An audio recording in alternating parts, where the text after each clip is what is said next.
เป็นยังไง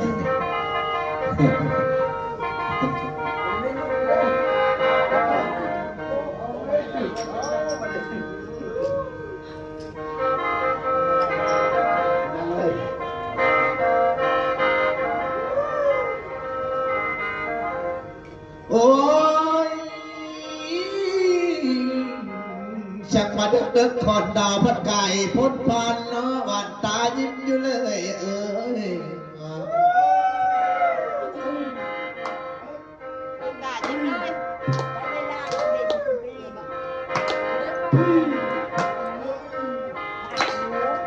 โอ้ยก็บอกอยากดีไก่เด้บอกอยากจากดอกเด้เนาะลูกเคยลาเท่าเอ้ยบ่อยากหนีไก่แค่เด้บ่อยากหนีไก่เพื่อนเด้บ่อยากหนีไก่พ่อเลยแม่บ่อยากหนีไก่บริษัทบ่อนี้นอพอสมกว่าเป็นผู้ที่ตั้งน้ำโมตั้งตลอดนะยอดมุสาตาเอ้ย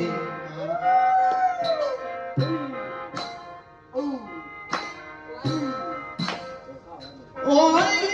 คือจังสีแล้วนะ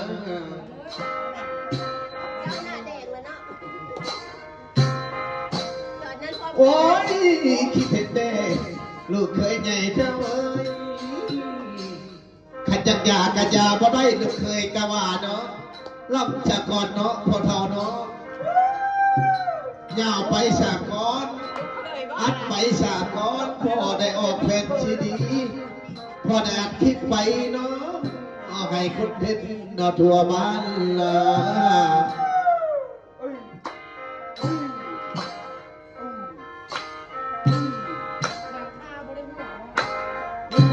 โอ้ยคิดมาในใจคอยเนาะคือเพลงเผาแผ่นเขตเพื่อนเมื่อเคยเอ้ย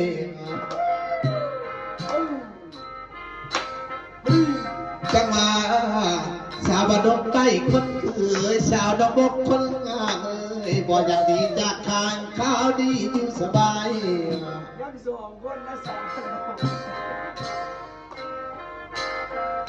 เดี๋ยวนี้อดชาเดียงหมอลำไปเดยังโสดเด้อลาแต่ว่าพ้นหูทับหูฉันเป็นหูกะเทาสาลาลา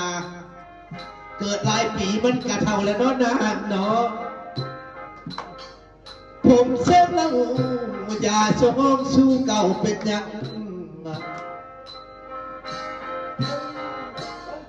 คิดมันแม่พอส่งเพลงโอดีแล้วจังว่าอยากได้ลูกชายเนาะอยากให้ลูกชายมาหูเอาเมียที่ดีบุญเจ้ายังมีการลำพญาย่อยเนาะสมัยโบราณลำจังว่าสาวดงบ่เคยมีผู้ใดได้ล่าที่ลำโดยอาจารย์พรพิลมเนาะลำอยู่บ้านดงไกเมืองกาแขกแข่งขมวน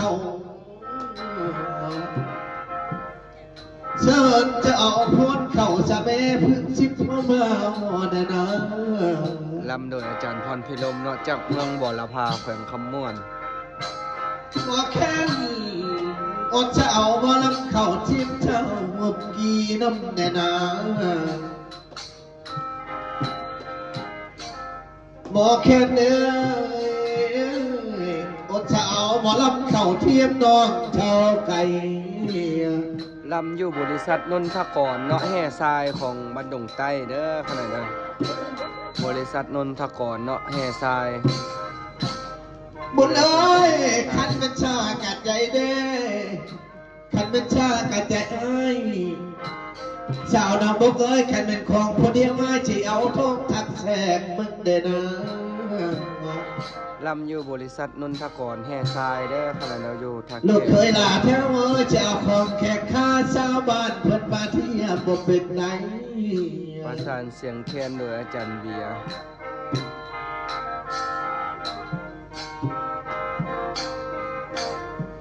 เมื่อนี้ให้ละมดชาวบ้านโอ้ยเมื่อแล้วโอ้ยเด้อต้องใจคนเอ้ยน้ำนี้ว่าชาวบ้านดอกผู้บ่าวตั้งตาได้ไหมชาวน้องบกคนคือเอ้ย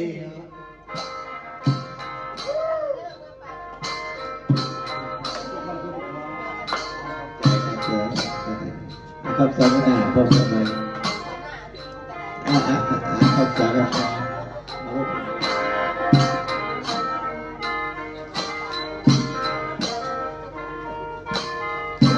โอ้ยคิดจังเด็กน้องขันหมอลำก็ได้น้อง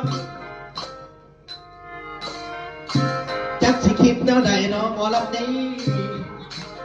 คิดว่าตัดสินใจไปอยู่น้ำหนอที่เห็นอย่างก็ตามแต่ขอบใจขอบใจเด้อโอ้ยละเพื่อนเชียร์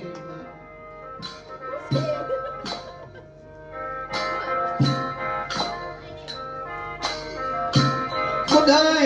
ขันว่าไอ้บ่ได้น้องขันเป็นน้องบ่ได้ไอ้สาวน้องบอกเอ้ยอย่าชื่อเว้นน้องไว้สาอย่าชื่อเว้นไอ้ไว้คือน้องว่าพลาดไป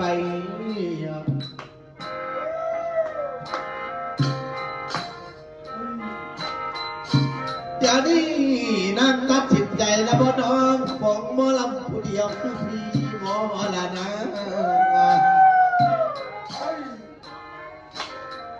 ผู้ได้ขันบ่ได้น้องนอชาตินี้บ่เอาไปซอดหัวพนวดน้องเอ้ย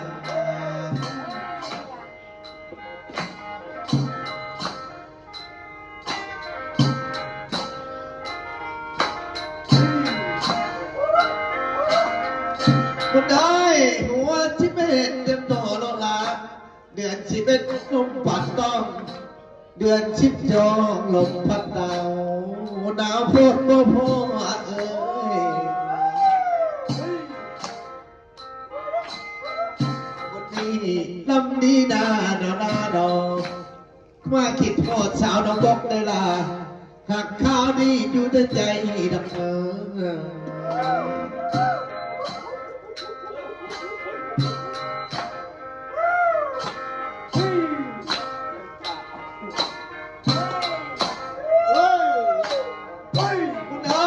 ขันไม่นวดก็เช้า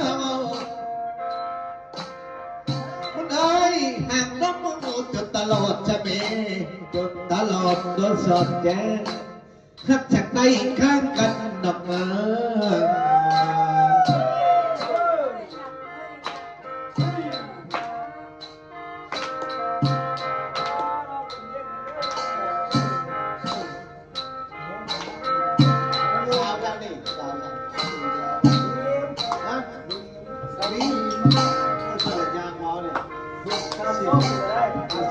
ส่งหน้าก่อน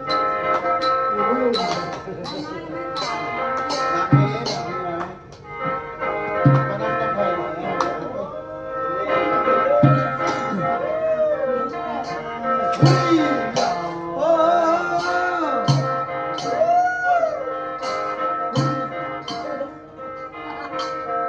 บุญเลยขันไม่นอนนี่เขียวมากาหัวให้พัดมาเด้วันตายยิ่งเลย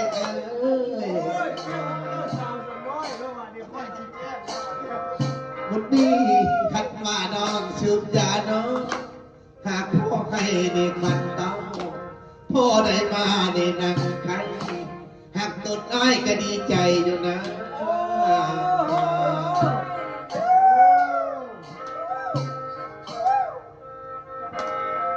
บุญเลยบุญมาถึงนอกกันแล้วอย่าพอเอวด่ากันทน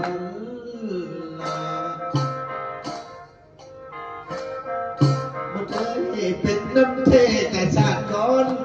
หากทุกเทแต่ชาติก่อนหากมาชาติก่อน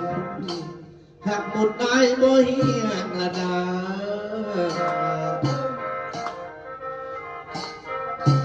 นี่เอาทนอลูกเคยลาขันเป็นมาดาแทงนี้หากเชียบแค้นกาสิสมใด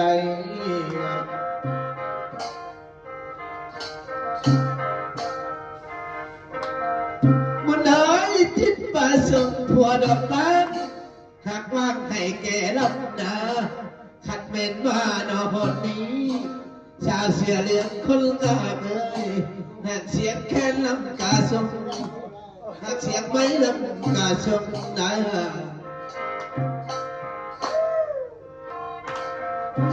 เอ้ยกาชิชมโนให้น้องหักคำเมาตัวมอลำเดนเนอโอ้ละเนาะ